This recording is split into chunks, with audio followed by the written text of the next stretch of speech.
கர்த்தருடைய பரிசுத்த நாமத்திற்கு மகிமை உண்டாவதாக. இந்த 2026 வாக்கு தத்துவம் வெளிப்படுத்தின விசேஷம் 3ஆம் அதிகாரம் 8ஆம் வசனத்தை கொஞ்சம் வாசிக்கலாமா? கவனிக்கலாம்.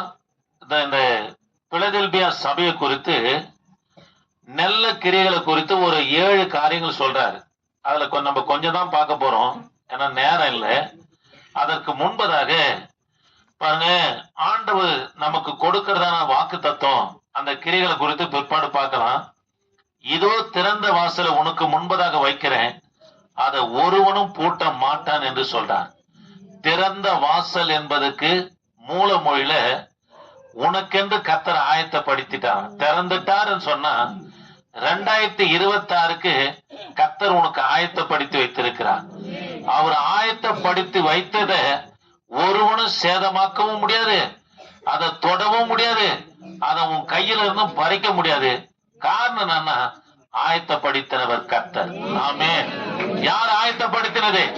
நம்முடைய தேவனாகிய கர்த்தர் நமக்கு 2026ல உனக்கு ஒரு ஆயத்தம் பண்ணி 4 காரியத்தை உனக்கு பண்ணி வைத்திருக்கிறார்.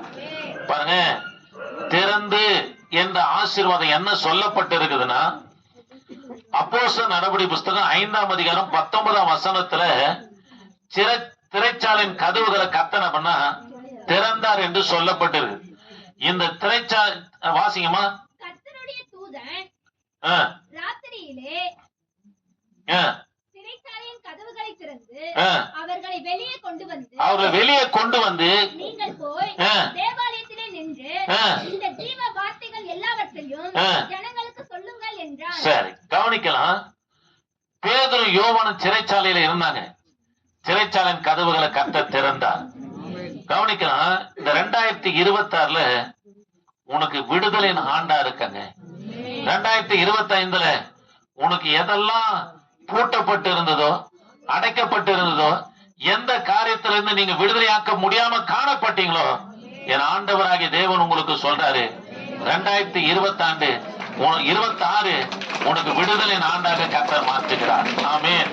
2வது தேவ பிள்ளைகளே, மல்கியா தீர்க்க தரிசன புஸ்தகம் 3ஆம் அதிகாரம் 10ஆம் வசனத்துல வானத்தின் பலகணிகளை கர்த்தனவன திறக்கிறார். எதுக்காக திறக்கிறார்னா, இடம் கொள்ளாத மட்டும் கர்த்தனவன உன்னை ஆசீர்வதிப்பான். இதனுடைய இடம் கொள்ளாத மட்டும் அப்படின்னா, இன்னைக்கு துவங்குற ஆசீர்வாதம் நீ 2026 முடிகிற வரைக்கும் உனக்கு கர்த்தருடைய ஆசீர்வாதம் திறந்தே காணப்படும். பாருங்க, தொடர்ந்து இருந்துகிட்டே இருக்கும். 3வது எனக்கு அன்பான தேவ பிள்ளைகளே, என்னாகமம் 16ஆம் அதிகாரத்துல மோசேக்கு விரோதமாக 3 கூட்டத்தார் எழும்புறாங்க.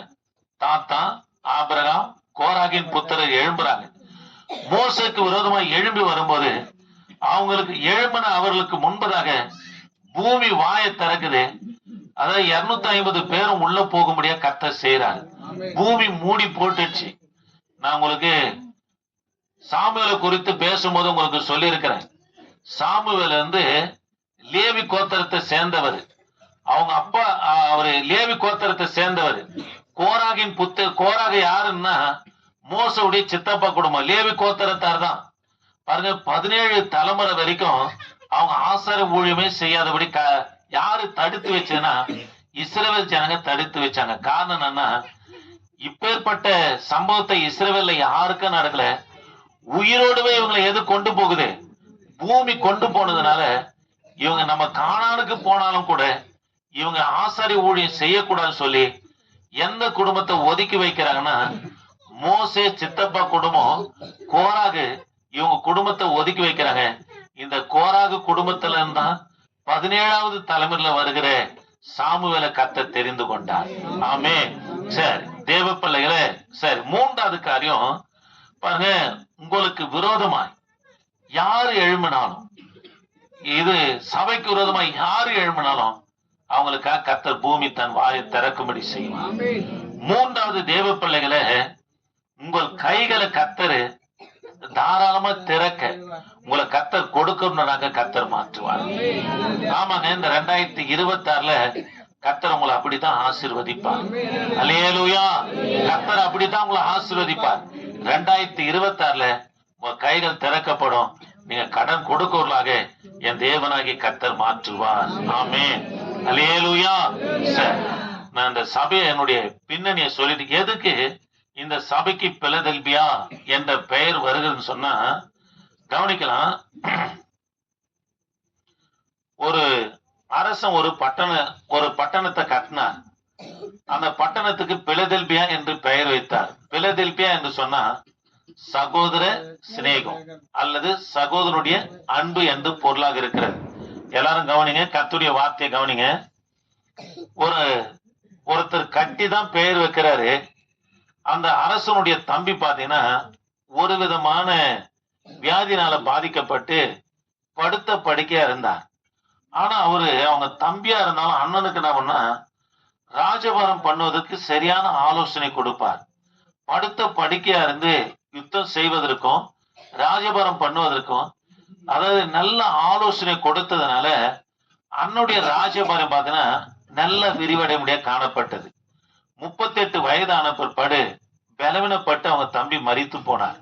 மரித்து போன இவருக்காக தன் சகோதரனுடைய ஞாபகார்த்தமாக ஒரு பட்டணத்தை கட்டினார். ஒரு பட்டணத்தை கட்டி அந்த பட்டணத்துக்கு பிலதெல்பியா என்று பெயர் வைக்கிறார். பிலதெல்பியா என்று சொன்னா சகோதர சிநேகம் என்று பொருளாக இருக்கிறது. அந்த பிலதெல்பியா சபையில இருக்கிறவர்களுக்கு தான் அப்போஸ்தலனாகிய யோவான் 6வது சபையா இருக்கிற இதற்கு என்ன பண்றாருன்னா வாக்குத்தத்தமான வார்த்தையை சொல்றாரு. இதோ உனக்கு திறந்த வாசலை வைத்திருக்கிறேன்.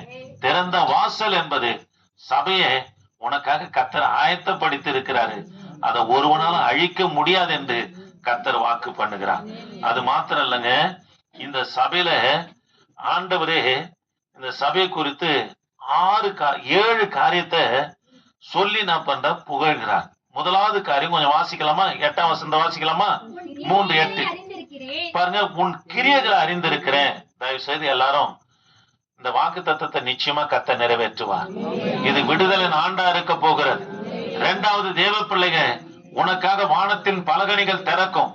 நீ கேட்டுக்கினே இருப்ப, கர்த்தர் இல்லைன்னு சொல்ல மாட்டா. எல்லாத்தையும் தர போறார், தந்துக்கினே இருக்க போறார். உனக்கு விரோதமா இருக்கிறவனுக்கு கர்த்தர் பூமியின் வாயை திறப்பார். அது மாத்திரமல்ல, நீ கொடுக்கிறதுனாக என் தேவனாகி கர்த்தர் மாற்றுவார். உன் கை திறக்கங்க, உன் கை உயர்ந்திருக்கங்க, உன் கை கீழே இருக்காதுங்க. அப்போ கர்த்தர் ஆசீர்வாதத்தை கொடுக்கணும்னா இந்த சபை எப்பேற்பட்ட சபை? 7 சபைகளில எந்த குறையும் காணாத சபையை எது காணப்பட்டதுன்னா இந்த பிலதெல்பியா சபை காணப்பட்டது. இந்த சபை குறித்து சொல்றாரு, புகழ்கிறார். ஒரு காரியம், உன் கிரியைகளை அறிந்திருக்கிறேன் என்று சொல்றார். தேவ பிள்ளைகளே, நம்முடைய கிரியை நல்லா இருக்கணும். கர்த்தரை ஏற்றுக்கொண்டிருக்கிற கர்த்தருடைய பிள்ளைகளுக்கு சொல்றேன், நம்முடைய கிரியை சரியில்லை அப்படின்னா விசுவாசத்துல ஏதோ ஒரு இடத்துல கவனிக்கலாம், நம்ம தவற விட்டு இருக்கிறோன்னு அர்த்தம். கவனிப்போம்.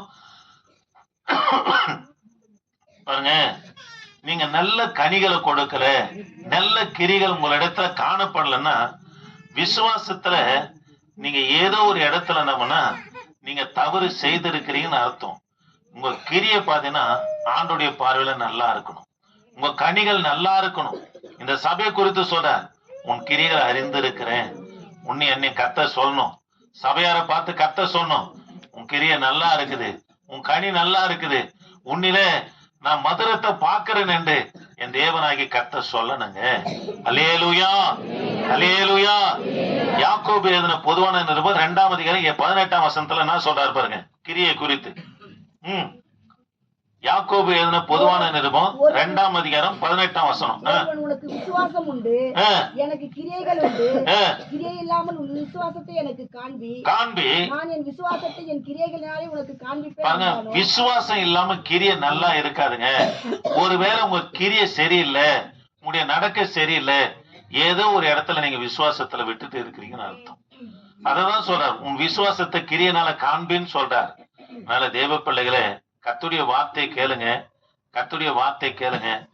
உன் கிரிகளை கர்த்தர் அறிந்திருக்கிறார். ஆமென், அல்லேலூயா. உள்ள வந்து உட்காருங்கப்பா. உன் கிரிகளை அறிந்திருக்கிறேன்னு சொல்லி சொல்றார். 2வது காரியம், உனக்கு கொஞ்சம் பலன் இருந்தோம் அப்படின்னா ஆரம்பத்துல இருந்த தாழ்மை. எல்லாரும் கவனிங்க, ஆரம்பத்துல கர்த்தரிடத்துல நீங்க வரும்போது இருந்த தாழ்மை கத்தர் கொடுக்கும் போது அந்த தாழ்மை இருக்கணும்.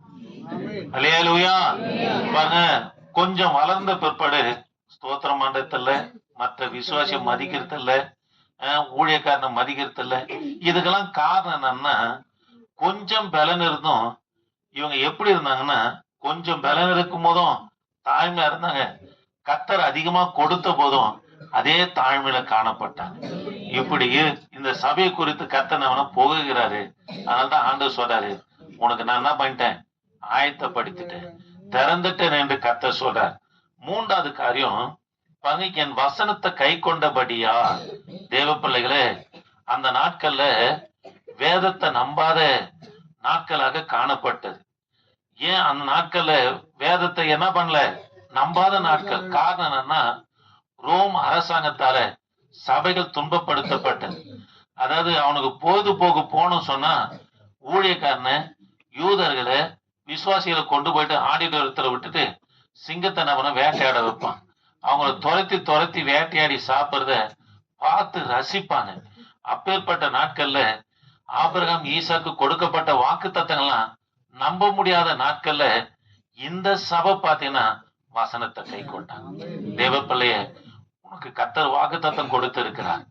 இந்த வாக்கு தத்தத்தை நீ நம்பணும், நீங்க நம்பணும். இந்த சபை வசனத்தை நம்ப முடியாத நாட்கள்ல இருந்த போதும் கர்த்தருடைய வசனத்தை என்ன பண்ணாங்க, நம்பினவர்களாக காணப்பட்டாங்க. ஆமே. நான்காவது, அவங்க கர்த்தருடைய நாமத்தை மறுதலிக்கலன்னு சொல்லப்பட்டு இருக்கிறது. அல்லேலூயா. ஏன் கர்த்தருடைய நாமத்தை மறுதலிக்கலன்னா, அதே வெளிப்படுத்தின விசேஷம் 2ஆம் அதிகாரம் 13ஆம் வசனத்துல கொஞ்சம் சீக்கிரம் வாசிக்கலாமா? சாத்தானுடைய சிங்காசனம் இருக்கிற இடத்தில் நீ குடியிருக்கிறதையும், நீ என் நாமத்தை பற்றி கொண்டிருக்கிறதையும், சாத்தான் குடிக்கொண்டிருக்கிற இடத்திலே உங்களுக்குள்ளே எனக்கு உண்மையுள்ள சாட்சியான அந்திப்பா என்பவன் கொல்லப்பட்ட நாட்களிலும். பாருங்க, அந்திப்பா என்பவரு ரோம் அரசாங்கத்தால கொல்லப்படுறார். எப்படி கொல்லப்பட்டார்னா, பாருங்க, ஒரு வெங்கலத்தினால செய்யப்பட்ட மாடு கீழே நெருப்ப வச்சு அனலை மூட்டி அது மேல அந்திப்பாவை தூக்கி நம்ம கலத்தினாங்க. நல்லா கத்தருக்குன்னு வைராக்கியமா இருந்த விசுவாசி அநேகர் கத்தரத்துல கொண்டு வந்த அந்த அந்திப்பாவை நம்ம கொலை செய்தாங்க. அந்த நாட்களை எல்லாரும் கத்தரை விட்டு நம்ம விலகி போகிற நாட்களாக காணப்பட்டது. இப்போ கூட வட மாநிலத்துல பாத்தீங்கன்னா ஏசுன்னு சொன்னதுனால 3 மிஷினரியுடைய வாயை தேய்ச்சிட்டானுங்க. சுவிசேஷமா அறிவிக்க கூடாதுன்னு சொல்லி வாயை நம்ம ஊசி நூல் போட்டு தேய்ச்சாங்க. இதை விட கொடுமைலாம் அந்த நாட்கள்ல காணப்பட்டது. கத்தரை விட்டு எல்லாம் பின்வாங்கி போன நாட்களில தேவ பிள்ளைகளை, இந்த சபை கர்த்தர் தான் தேவன் என்று, அதாவது மிஷினரிகளாக புறப்பட்டு வந்தாங்க. சரித்திர குறிப்பு இந்த சபை குறித்து சொல்லப்படுது. பிலதெல்பியா சபையிலிருந்து மிஷினரி மாறுங்க இந்தியாவுக்கும் வந்தார்கள் என்று சொல்லப்பட்டு இருக்குது. ஆகவேதான் சொல்றாரு, என் நாமத்தை நீ என்ன பண்ணல, மறுதலிக்கல என்று சொல்றாரு. பேசாதீங்க, மறுதலிக்கல என்று சொல்றாரு. பாருங்க, முதல் காரியம், உன் கிரிகளை அறிந்திருக்கிறேன்.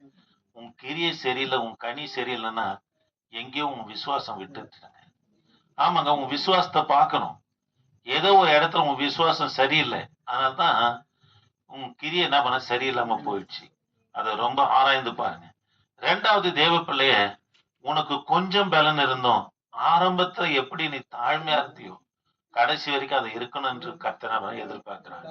3வது, என் வசனத்தை கை கொண்டபடியா வசனத்தை நம்ப முடியாத நாட்களாக காணப்பட்டது. காரணம் என்னன்னா, அப்பேற்பட்ட உபத்திரம்.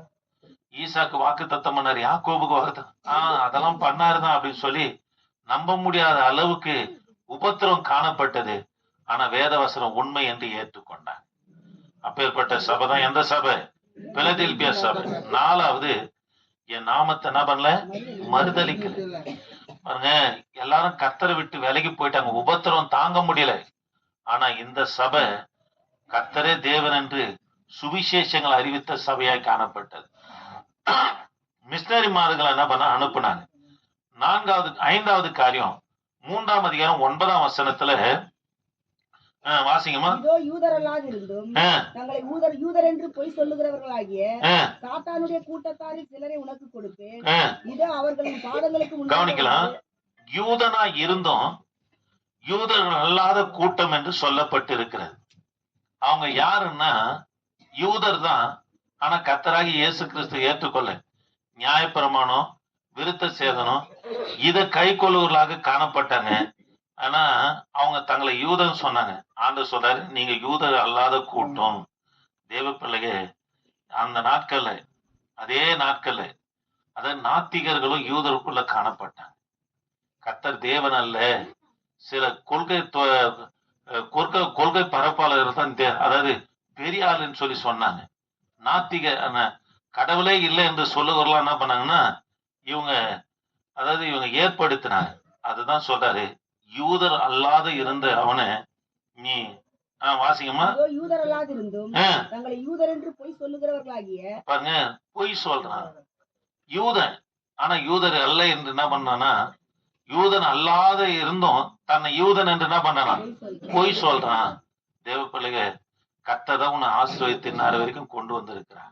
நீ தேவனுக்கு உண்மை இல்லைன்னா நீ கர்த்தருடைய பிள்ளை இல்லை என்று நீ என்ன பண்ண, உன்னை பொய்யா ஆக்குற. அப்பேற்பட்ட ஆட்கள் என்ன பண்றன்னா, இதோ அவர்கள் உன் பாதங்களுக்கு முன்பதாக வந்து நம்மனா பணிவார்கள் என்று சொல்றாரு. அப்படின்னா அவங்க தோல்விய உன் கண்கள் காணும் என்று சொல்றாங்க. அல்லேலூயா. கவனிங்க.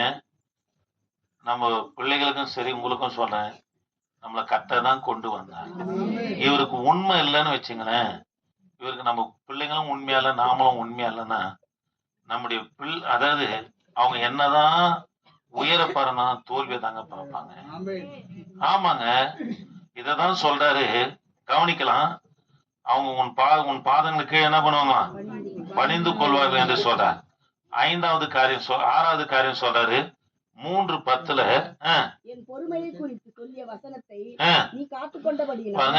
தேவனுடைய வசனத்தை பொறுமையா என்ன பண்ண காத்து கொண்டாங்க. இதனுடைய பொருள் என்னன்னா, ஏன் பொறுமையா காத்து கொண்டாங்கன்னா, கிறிஸ்துவுக்காக நான் பயன் பண்ணணும்னு நினைச்சேன். அதனாலதான் பொறுமையா இருந்தாங்க. இங்க கொஞ்சம் நஞ்சம் பிரச்சனை வரலங்க. ஏன் நம்ம பொறுமையா போறோம்னா, கர்த்தர் ஒரு பெரிய திட்டம் வச்சிருக்காங்க. நம்ம கிறிஸ்துக்காக பயன்படணும். புரியுதுங்களா? இதுதான் இந்த சபை குறித்து கர்த்தர் புகழ்கிறாரு. தேவனுடைய வசனத்தை பொறுமையா காத்து கொண்டபடினால் கிறிஸ்துவுக்காக பயன்பட வேண்டும் என்று நம்ம நினைக்கிறாங்க. அந்த பொறுமை எப்பேற்பட்ட பொறுமைன்னா, தேவனை மகிமைப்படுத்துகிற பொறுமையா இவங்க இருந்ததுனால பாருங்க 11ஆம் வசனத்தை சொல்றாரு, இவங்க ரகசிய வருகளை போவார்கள் என்றும் கர்த்தர் சொல்றார். அல்லேலூயா, அல்லேலூயா. 6 காரியத்தை சொன்னேன். ஒண்ணுனது கிரியை நல்லா இருந்தது, நம்ம கிரியை நல்லா இருந்தது. 2வது கொஞ்சம் பலன் இருந்தோம், உண்மையா இருந்தாங்க. வசனத்தை உண்மை என்று நம்பினாங்க. பாருங்க, தேவனை விட்டு போன நாட்கள் மிஷினரிங்க இந்த சபையில இருந்து புறப்பட்டு போனாங்க. 6வது கர்த்தர் இடத்துல தான் வளர்ந்தாங்க, ஆனா கர்த்தரை மறுதளிக்கிறவர்களாக காணப்பட்டாங்க. அப்பேற்பட்டவங்க பாதத்துக்கு கீழே வருவார்கள் என்று கர்த்தர் சொல்றார். பாருங்க, 6வது காரியம் தேவனுடைய வசனத்தை பொறுமையா காத்து கொண்டாங்கன்னு சொல்லப்பட்டு இருக்கிறது. அல்லேலூயா. பாருங்க, அதனுடைய பொருள் 11ஆம் வசனத்துல சொல்றாரு, இவங்க தேவனுக்காக தேவனுக்காக என்ன பண்றாங்க, பிரயோஜனம் பண்ண சொல்லி பொறுமையா. நீங்க எந்த அளவுக்கு பொறுமையா இருக்கிறீங்களோ கர்த்தர் உங்களை பிரயோஜனப்படுத்துவார். ஆமாங்க, பொங்கி எழுறமா பிரயோஜனப்பட மாட்டாங்க. நீங்க எந்த அளவுக்கு பொறுமையா வசனத்தை காத்து காத்து காத்து காத்து நடக்கிறீங்களோ ஏதோ கர்த்தர் உங்களை கொண்டு பிரயோஜனப்படுத்தும், பயன்படுத்த போறாருன்னு அர்த்தம். இததான் தேவனுடைய வசனத்தை பொறுமையா காத்து கொண்டாங்களாம். அல்லேலூயா. அந்த பொறுமைக்கு இன்னொரு காரியம் சொல்லப்படுது, தேவநாம மகிமைப்படுகிற மாதிரி என்ன பண்ண பொறுமையா இருந்தாங்களாம். அல்லேலூயா. நீங்க பொறுமையா இருப்பீங்களா? 11ஆம் வசனத்தை வாசிங்கம்மா. இதோ சீக்கிரமாய் வருகிறேன். பாருங்க, இவங்க ரகசியவர்களை போவாங்கன்னு சொல்றாரு. இந்த சபைக்கு ஒரு எச்சரிப்பு கொடுக்கிறாரு. உன் கிரீடத்தை, உன் ஊழியத்தை, உன் தாளந்தை, உன் ரட்சிப்பை, உன் அபிஷேகத்தை ஒருவனும் எடுத்துக்கொள்ளாதபடி எப்படி இரு, உனக்குள்ளதை பற்றி கொண்டிருன்னு சொல்றாரு. உனக்கு என்ன கர்த்தர் கொடுத்தாரோ அதை நீ இழந்து போகாதுன்னு சொல்லி கர்த்தர் எச்சரிப்பு கொடுக்கிறார். ஆமென். அதை பற்றி கொள்ளு, அதை விட்டுடாதே, அதை பிடித்து கொள்ளு என்று சொல்லி சபைக்கு எச்சரிப்பு கொடுத்து 12ஆம் வசனத்துல என்ன சொல்றாரு பாருங்க. அவனை என் தேவனுடைய ஆலயத்திலே அது நின்று அவன் ஒரு காலம் நீங்குவதில்லை. என் தேவனுடைய நாமத்தையும் என் தேவனால் பரலோகத்தில் இருக்கிறவரை புதிய எருசலேமாகிய என் தேவனுடைய நகரத்தின் நாமத்தையும் என் புதிய நாமத்தையும் அண்மையில் எழுதுவேன். ஆவியானவர் சபைகளுக்கு சொல்லுகிறதை காதுள்ளவன் கேட்க கடவன் என்று எழுது. அல்லேலூயா. இந்த சபையை பார்த்து சொல்றாரு, உனக்கு ஒரு புதிய நாமத்தை தருவேன் என்று சொன்னார். நீ தேவனுடைய ஆலயத்துக்கு தூண ஆவன் என்று கர்த்தர் வாக்கு பண்ணுகிறார். ஆமென். அல்லேலூயா. அதனால தேவ பிள்ளைகளை ஆண்டவர் நமக்கு இந்த வருஷத்துல வாக்கு தத்தங்களை கொடுத்திருக்கிறார். 4 காரியம் சொல்லி இருக்கிறார். உனக்கு திறந்த வாசலை கர்த்தர் வைத்திருக்கிறார். அதை ஒருத்தரும் பூட்டவே முடியாது. அல்லேலூயா. உனக்கு ஆயத்தப்படுத்திட்டார். விடுதலையே இடம் கொள்ளாத மட்டும் கொடுக்கவும், உனக்கு விரோதமா எழும்பவர்களுக்கு குழியும், பிற்பாடு தேவ பிள்ளை உன் கையை திறக்கவும் கர்த்தர் ஆயத்தப்படுத்தி வைத்திருக்கிறார். இதை நிச்சயமா ஆண்டவர் நமக்கு தரப்போறார். நல்ல கரங்களை தட்டி கர்த்தரை சோத்திரம் பண்ணலாமா? சோத்திரன் சோத்திரன் சோத்திரன் சோத்திரன் சோத்திரன் சோத்திரன் சோத்திரன் சோத்திரன். சார், ஒரு 3 குறிப்பை நான் சொல்லி முடிச்சிடுறேன். வாசல் என்ற தலைப்பு வேகமா போட்டுக்கலாம். வாசல் என்ற தலைப்பு கொஞ்சம் வேகமா போட்டுக்கலாமா? சீக்கிரம் போட்டுங்க. போட்டுக்கினீங்களா? போட்டுக்கினீங்களான்னு கேட்டேன். அல்லேலூயா, அல்லேலூயா. ஆதியாகமம் 19ஆம் அதிகாரத்துல தேவனுடைய வார்த்தையை ஏற்றுக்கொண்ட வாசல். அதாவது வாசிங்களேன். இல்லம்மா, ஆதியாகமம் 19ஆம் அதிகாரத்துல சோதோமின் வாசல்ல யாரு உட்கார்ந்து இருந்தது? லோத்து உட்கார்ந்து இருந்தார். வாசலுக்கு வெளியே வந்து தனக்கு பின்னாலே வாசிங்க. அப்படி இல்ல, சோதம் போற 2 தூதருங்க போறாங்க. சோதமனுடைய வாசல்ல யாரு உட்காந்துக்கிறாருன்னா லோத்து உட்காந்துக்கிறார். அவங்களுக்கு சொல்றாரு, சோதம் குமர பட்டணம் அழிய போதுன்னு சொன்ன உடனே அந்த வார்த்தையை விசுவாசித்தாங்க. லோத்து போயிட்டு தான் மகளை கட்டிக்க போற 2 மருமன இடத்துல போய் சொல்றாரு, வந்துருங்க நம்ம போயிடலாம், நீ போடா பைத்தியக்காரன்னு சொன்னாங்க. பாருங்க, இது தேவனுடைய வார்த்தை ஏற்றுக்கொண்ட இவங்க வாசலா இருந்ததுனால அழிவுக்கு நம்ம தப்பி வைக்கப்பட்டாங்க. அல்லேலூயா. தேவ பிள்ளையே, கர்த்தருடைய வார்த்தை ஏற்றுக்கொள்ளுகிற வாசலா இருக்கணும். ஆமாங்க, கர்த்தர் உனக்கு என்ன வார்த்தை பேசுறாரோ, இந்த வார்த்தை எனக்கு அடிக்கடிக்கு நான் உங்களுக்கு பேசுறேன், என் இருதயத்துல பட்டுக்குன்னே இருக்கு. பாருங்க, உன் கிரிய உன் கனி சரியில்லைன்னா விசுவாசத்துல எங்கேயோ ஒரு இடத்துல கோட்டை விட்டேன்னு அர்த்தம். நீ தேவனுடைய வார்த்தைகளை நீங்க ஏற்றுக்கொள்வீர்கள்னா உங்க கிரிய சரியாயிடும், உங்களுடைய கனி சரியாயிடும். அல்லேலூயா. அதனால தேவனுடைய வார்த்தையை ஏற்றுக்கொண்ட வாசலாக யாரு காணப்பட்டார்னா லோத்து காணப்பட்ட நிமித்தமா முழு சோதம் குமர பட்டணமும் அழிக்கப்பட்டது. மனைவி கூட ஏற்றுக்கினாங்களே தவிர சோதமை விட்டு வெளியே வரும்போது சோதமுடைய இன்பங்களை இருதயத்துல வச்சுக்கினே இருந்தாங்க. சோதம்ல இப்படி இருந்தது அப்படி இருந்ததுன்னு சொல்லி இச்சத்துக்குனே போனதுனாலதான் திரும்பி பார்த்துன்னா ஆயிட்டாங்க, உப்பு தூணமானாங்க. தேவ பிள்ளையே, தேவனுடைய வார்த்தையை ஏற்றுக்கொண்ட வாசலா நம்ம இருக்கணும். அப்பதான் அழிவுகளுக்கு கர்த்தர் நம்மளை தப்பி வைப்பார். ஆமாங்க, உனக்கு கொடுக்கப்பட்ட வார்த்தை விசுவாசி. உனக்கு கர்த்தர் என்ன வார்த்தை பேசுறாரோ அதை ஏற்றுக்கினேன்னா ஏதோ ஒரு ஆபத்துல இருந்து கர்த்தர் உன்னை தப்பி வைக்க போறான்னு அர்த்தம். உனக்குன்னு ஏதோ ஒரு திட்டத்தை வைத்திருக்கிறார்னு அர்த்தம். அதனால கர்த்தருடைய வார்த்தையை ஏற்றுக்கொள்ளுகிற வாசலா யாருனும் நம்ம காணப்பட வேண்டும். ஆமென். சரி, 2வது தேவ பிள்ளைகளே, மத்தேயு சுவிசேஷ புத்தகம் 16ஆம் அதிகாரம் 18ஆம் வசனத்துல வாசிக்கலாமா? நான் உனக்கு சொல்லுகிறேன், நீ பேதுருவாய் இருக்கிறாய், இந்த கல்லின் மேல் என் சபையை கட்டுவேன். சரி, கவனிக்கலாம். 2வது வாசல், பாதாளத்தின் வாசல் உன்னை மேற்கொள்ளாருங்க. தேவ பிள்ளைகளை எல்லாரும் கவனிங்க. செசரியா செசரியான்னு சொன்னா பாதாளத்தின் வாசல்னு அர்த்தம். செசரியா பட்டணத்தின் வாசல்ல ஏசப்பா வந்து நிக்கிறார். 12 சீஷர்ல பார்த்து கேட்கிறார், என்ன யாருன்னு சொல்றாங்க, நீங்க யாருன்னு சொல்றீங்கன்னு சொன்னோன்னே 12 சீஷர் தான் சொல்றாங்க, நீங்க எலியா எரேமியா தீர்க்கதரிசியில ஒருவராக இருப்பீர் என்று சொன்னாங்க. ஆனா பேதுரு மட்டும்தான் சொன்னாரு, நீங்க ஜீவனுள்ள தேவனுடைய குமாரனாகிய கிறிஸ்துன்னு சொன்ன உடனே அதுக்கு கர்த்தர் சொல்றாரு, பேதுருவே, ரத்தமும் மாம்சமும் உனக்கு வெளிப்படுத்துற என் பிதாவாகி தேவனே உன்னை வெளிப்படுத்துறபடினால ஆண்டவர் சொல்ல, இந்த கல்லின் மேல், தன்னைதான் சொல்ல, இந்த கல்லின் மேல் என் சபையை கட்டுவேன், பாதாளத்தின் வாசல் அதை என்ன பண்ணுவதில்ல, மேற்கொள்வதில்லைன்னு சொல்லிட்டு அவருக்கு எதை கொடுக்கிறாருன்னா திறவுகோலை கர்த்தர் கொடுக்கிறார் பேதுருக்கு. பேதுரு மேல சபையை கட்டல, கர்த்தர் தாம் மேலதான் சபையை கட்டினார்.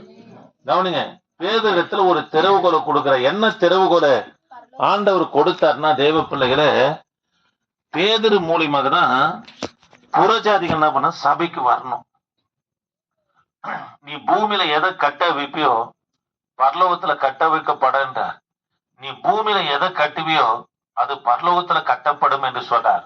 ஒரு சிலர் தவற புரிஞ்சுக்கின்னு, பிசாசு உன்னை பூமியில கட்டுறேன், என் தேவன் உன்னை பரலோகத்துல கட்டுறாருன்னு வாங்க. பரலோகத்துல பிசாசு அங்க இருக்கிறான், கத்தர் அங்க கட்டின்னு இருக்கிறதுக்கு. பூமியில நியாயப்பிரமாணத்தின் கட்டை யார் அவுக்குறாரு? பேதுரு அவுக்குறாரு. நியாயப்பிரமாணத்தின்படி யூதம் தான் சபையில இருக்கணும், புறஜாதி வெளியேதான் இருக்கணும். அந்த நியாயப்பிரமாணத்தின் கட்டை இவர் அவுத்ததுனால புறஜாதி உள்ள வரும்.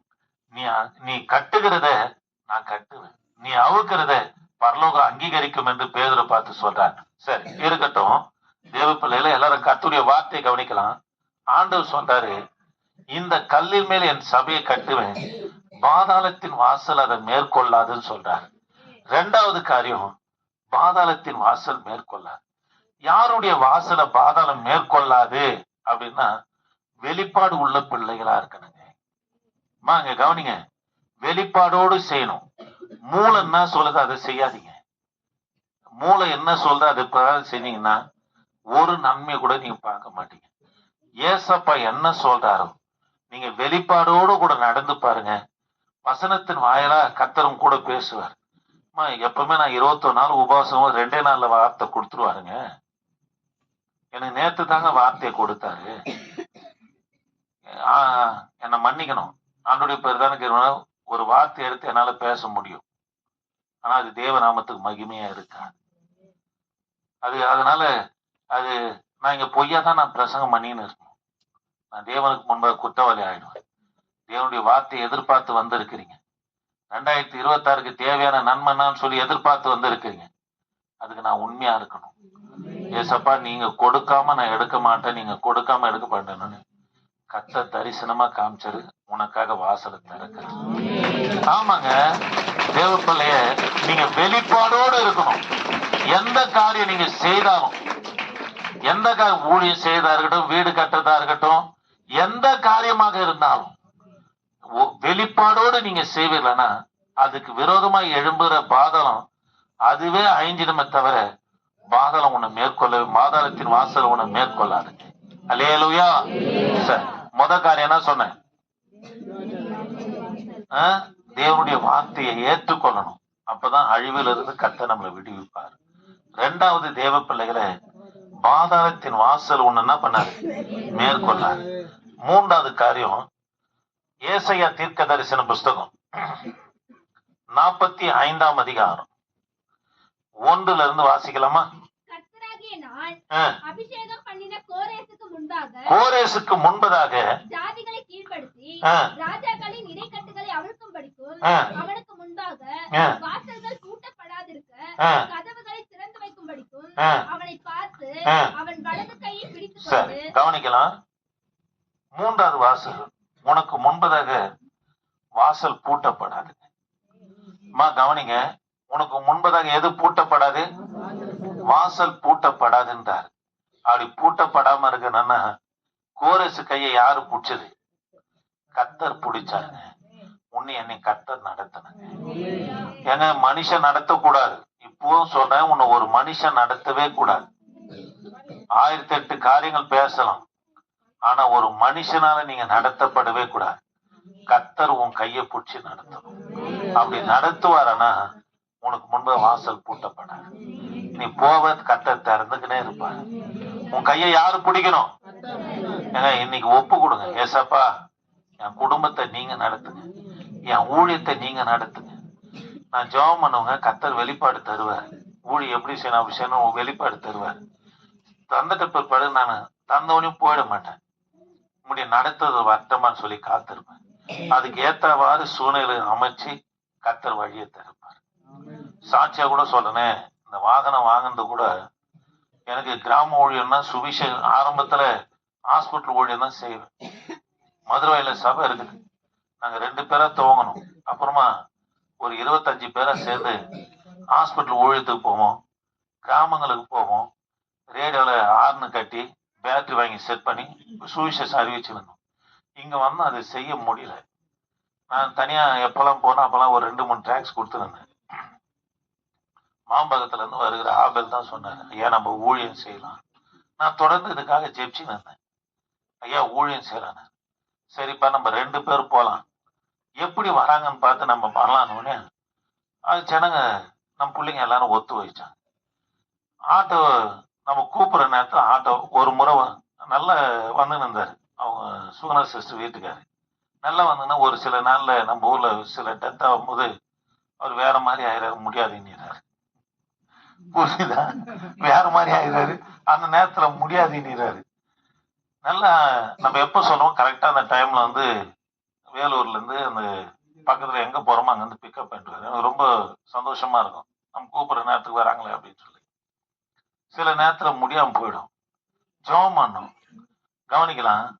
வாகனத்தை சொன்னாங்க, அதுக்கு உண்டான ஆயத்தத்தை கத்த கொடுத்தா எடுத்துக்கணும். ரொம்ப ஆசுவாதமா இருக்குதுங்க தேவ பிள்ளைய. கவனிங்க, அந்த வாகனம் வந்ததுனால ஒரு சபையும் உருவாக்க முடியாது. வேலூர்ல கத்த இன்னும் சபைகள் உருவாக வாசல் இருக்குது. 2026 கத்தர் கட்ட உதவி செய்வார். ஆமாங்க தேவ பிள்ளைய, உன்னை நீ யாரு கைய பிடிக்கணும்? கத்தர் பிடிக்கணுங்க, கத்தர் பிடிக்கணுங்க. வேலை உன்னை பிடிச்சி நடத்தக்கூடாது, ஒரு மனுஷன் உன்னை பிடிச்சி நடத்தக்கூடாது, உன்னை ஒரு அதிகாரி பிடிச்சி நடத்தக்கூடாது, பிசாசு பிடிச்சி நடத்தக்கூடாது, ஊரு பிடிச்சி நடத்தக்கூடாது, தலைவருங்க பிடிச்சி நடத்தக்கூடாது. ஏசப்பா பிடிச்சி நடத்தணும். ஆமாங்க, ஏசப்பா பிடிச்சி உன்னை நடத்தணும். அல்லேலூயா. நேற்று எங்க அம்மா 10:30 மணிக்கு எனக்கு போன் வருது, அம்மா தவறிட்டாங்கடான்னு சொல்லி போனேன். எல்லாத்தையும் ஆயத்தம் பண்ணிட்டு பசங்க தம்பிங்கிட்ட பொறுப்புங்களை கொடுத்துட்டு போனேன். பாருங்க, அப்படி தூக்கின்னு போறாங்க. எங்க அண்ணன் கிட்ட சொன்னேன், நீ போய் ஊழியத்தை செய்யினாரு. நான் காலமே வந்தேன். பாருங்க, எனக்கு என்ன தெரியுமா, என்னை கத்த தான் நடத்தினார். ஆமாங்க தேவ பிள்ளைகளை, உங்களுக்கு நான் சொல்றேன், உன்னை என்னை கத்த நடத்தணும். நடத்துறதுக்கு ஒண்ணு ஒப்பு கொடுத்து பாரு, நீங்க ஒண்ணுன்னா அப்படியே அப்படியே போயிடுறீங்க. எனக்கு அப்படிப்பட்ட முகத்தை பார்க்கவே பிடிக்காதுங்க. கத்தருக்குள்ள உங்களுக்கு என்னங்க வைராக்கியம் இருக்குது? எங்க என்னங்க வைராக்கியம்? நான் கடைசி பையங்க, எங்க அம்மா கையை பிடிச்சிட்டு தான் நான் ஓடுவேன் எங்க போனாலும். எனக்கு சின்ன வயசுல எனக்கு புத்தி தெரியுமாலாம் எங்க அக்காவுக்கு எங்க அண்ணனுக்குலாம் கல்யாணம் ஆயிடுச்சு. நான் சின்ன வயசுல இருந்து எங்க அம்மா பின்னாடி ஓடிடுவேன். அவ்வளோ எங்க அம்மா என் மேல ரொம்ப விருப்பமா இருப்பாங்க. அப்படி தூக்குறாங்க, நான் அப்படி வந்துக்கினே இருந்தாங்க. எதுக்காக சொல்ல வரனா, நம்மள கத்தர் கையை பிடிக்கணும். இரும்பு இல்ல, எவ்வளவு காரியம் இருக்குது மனசுல இருக்குது. ஆனா எனக்கு ஊழியம் கத்தர் கொடுத்த தரிசனம் தான் முக்கியம். ஏன்னா அவர் நம்மளை நம்பிட்டாரு, செய்வான்னு சொல்லி நம்பி தரிசனத்தை கொடுத்துட்டாரு. அவருக்கு நான் துரோகியா இருக்கக்கூடாது. அதனால தேவ பிள்ளைய, உன் கையை யாரு பிடிக்கணும்? கத்தர் பிடிக்கணுங்க. கத்தர் பிடிப்பாருன்னா நீ போகும்போது வாசல் திறக்கப்படுங்க. அல்லேலூயா. கோரேசுக்கு முன்பதான் நான் வாசலை பூட்ட மாட்டேன், திறந்து இருக்கிற காரணம் என்ன? நான் கோரேசுடைய கையை பிடிச்சிட்டேன். அல்லேலூயா. அதனால தேவ பிள்ளைகளை, 3 வாசலை சொன்னேன். என்ன வாசல்?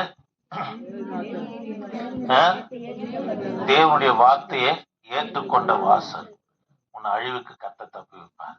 2வது தேவ பிள்ளைகளே, 2வது வாசல் என்னது? பாதாளத்தின் உன்னை வாசல் மேற்கொள்ள. நீங்க வெளிப்பாடோடு இருக்கணும். ஒரு நாளைக்கு பாருங்க, சுத்துப்பட்டு கிராமம் இங்க இருக்குதா இல்லையான்னு பாருங்க. ஆமாங்க, உன்னை உருவாக்குற வரைக்கும் கத்தர் நல்லா பிழிஞ்சு எடுப்பாருங்க. ஒரு மண்ணு பதப்படுற வரைக்கும், பானை வரணும், ஒரு பாத்திரம் வரணும்னா அந்த மண்ணு அந்த குழவனுடைய கையில பதமாகிற வரைக்கும் சும்மா பெசிஞ்சு உடனே உருவாக்கிட மாட்டாங்க. அது அப்புறம் தண்ணி ஊதுனா ஒழுகும். அது எந்த அளவுக்கு மிதிப்படுதோ, குழவனுடைய கையினால பிசையப்படுதோ, நொறுக்கப்படுதோ, அந்த அளவுக்கு அது கனமுள்ள பாத்திரமா மாறிடும். ஒரு நாளைக்கு பாருங்க கர்த்தர் எப்படி ஆக்க போறாரு. அது தேவனுடைய வெளிப்பாடோடு நடக்கணும். மூன்றாவது தேவ பிள்ளையே, என் தகப்பன் உன் கையை பிடிச்சி நடத்தணும். ஆமாங்க, உன் கையை ஏசப்பா பிடிக்கிட்டேங்க. உன் கையை கர்த்தர் பிடிப்பாருன்னா உனக்கு எல்லா வாசலையும் கர்த்தர் தரப்பார். 2026 கர்த்தர் கொடுத்த வாக்கு தத்தத்தின்படி கர்த்தர் எல்லாவற்றையும் நமக்கு தரப்பார். ஆமென். சரி, ஜெபிக்கலாம். எல்லாம் திருவிருந்துக்கு ஆயத்தமா இருக்கிற கர்த்தருடைய பிள்ளைங்க முழங்கால் படிடுங்க. சரி, எல்லாரும் எழுந்து நிக்கலாமா? எழுந்து நின்று காணிக்க செலுத்தின பிற்பாடு திருவிருந்துக்கு இருக்கிறவங்க பிரதர்ஸ் சிஸ்டர்ஸ், பிரதர்ஸ் எல்லாம் இப்படி முழங்கால் போடுங்க, சிஸ்டர்ஸ் எல்லாம் இப்படி முழங்கால் போடுங்க. பிள்ளைங்க ஞானஸ்தானம் எடுக்காதவங்க பிள்ளைங்கெல்லாம் இப்படி வந்துடலாம். பிள்ளைங்கெல்லாம் இப்படி வந்துடலாம். எல்லாரும் ஏந்துக்கலாமா? எல்லாரும் ஏந்துக்கலாமா?